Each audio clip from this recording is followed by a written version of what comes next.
دوستوں، کیا آپ نے کبھی سوچا ہے ایک جہاز جو کہا گیا تھا کہ یہ کبھی نہیں ڈوبے گا، وہ صرف ایک رات میں سمندر کی تہ میں چلا گیا۔ آج ہم بات کریں گے ٹائٹینک کی، ایک ایسی کہانی جو آپ کو ہلا کر رکھ دے گی۔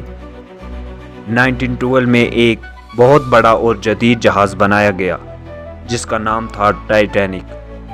لوگوں کا ماننا تھا کہ یہ جہاز اتنا مضبوط ہے کہ اسے کوئی نہیں ڈبو سکتا۔ 10 اپریل 1912 کو ٹائٹینک نے اپنا پہلا سفر شروع کیا۔ ہزاروں لوگ اس میں سوار تھے، سب خوش تھے، کسی کو اندازہ نہیں تھا کہ آگے کیا ہونے والا ہے۔ 14 اپریل کی رات اچانک ایک برفانی پہاڑ سامنے آ گیا۔ جہاز نے بچنے کی کوشش کی لیکن بہت دیر ہو چکی تھی۔ ٹائٹینک اس برفانی پہاڑ سے ٹکرا گیا۔ پانی تیزی سے جہاز میں بھرنے لگا۔ لوگ چیخ رہے تھے، ہر طرف خوف ہی خوف تھا۔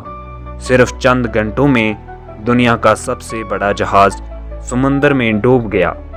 1500 سے زیادہ لوگ اپنی جان سے ہاتھ دھو بیٹھے۔ یہ حادثہ ہمیں ایک بڑا سبق دیتا ہے کہ انسان جتنا بھی طاقتور ہو جائے، قدرت سے بڑا نہیں ہو سکتا۔ دوستوں، اگر آپ کو یہ سچی کہانی پسند آئی تو ویڈیو کو لائک اور کامنٹ میں ضرور بتائیں کہ آپ اگلی ویڈیو کس ٹاپک پر چاہتے ہیں، اور چینل کو سبسکرائب کرنا نہ بھولیں۔